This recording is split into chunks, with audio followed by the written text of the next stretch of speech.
मकाम में, ना आका की आवाज तक सुन सका मैं, ना गज़वात में मुशरिकों से लड़ा मैं। ख्वाब देखना इंसानी फितरत का सबसे सहल और दिलकश अमल है, लेकिन इन ख्वाबों की राख से हकीकत का गुलिस्तान तराशना एक जागुसल मरहला है। तालिब इल्मी के इस दौर में कामयाबी की बुनियाद इस फहम पर की गई है कि मंजिल तक पहुंचने के लिए महज आरज़ू काफ़ी नहीं, बल्कि उसके लिए एक पुरपेच और कठिन रास्ते से गुजरना लाजिम होगा।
हकीकत का इदराक करेंगे कि हमारी जिंदगी की इस अज़ीमुश्शान इमारत के पीछे वो कौन से दो सुतून हैं जिसके बगैर हमारा वजूद एक अधूरे ख्वाब के सिवा कुछ नहीं।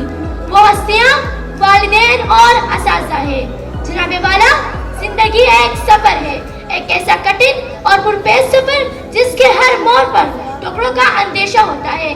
क्या आपने कभी सोचा है हमारी इन कामयाबियों के पीछे किन सजदों का नूर है? कौन है जो हमें इस वक्त ताकता है जब हम चलना भी नहीं जानते थे? वो कौन से रहनुमा है जो हमें अंधेरों से निकाल कर रोशनी की शाहराह पर ला खड़ा करते हैं? यकीनन हमारी सफरे जिंदगी में वालिदैन और असातिज़ा वो दो नागज़ीर हम सफर और अजीम रहनुमा है।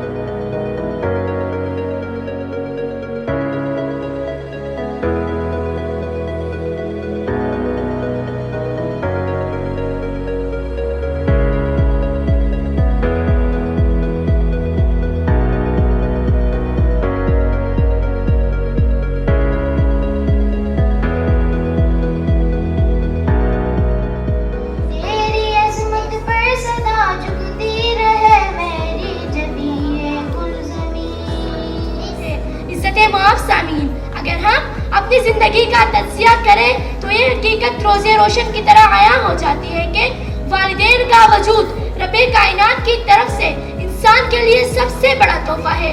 वालिदैन की गोद हमारी पहली दरसगाह है।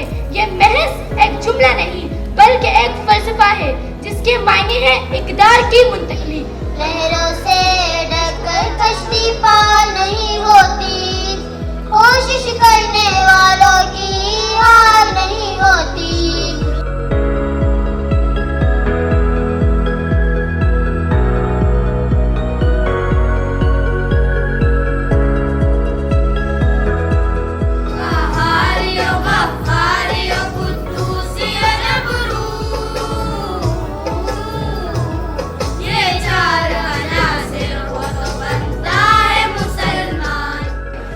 Always remember that result is not the end of our journey.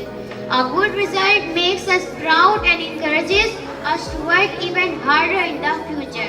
If the result is not as good as expected, it teaches us an important lesson to try again with more effort and determination.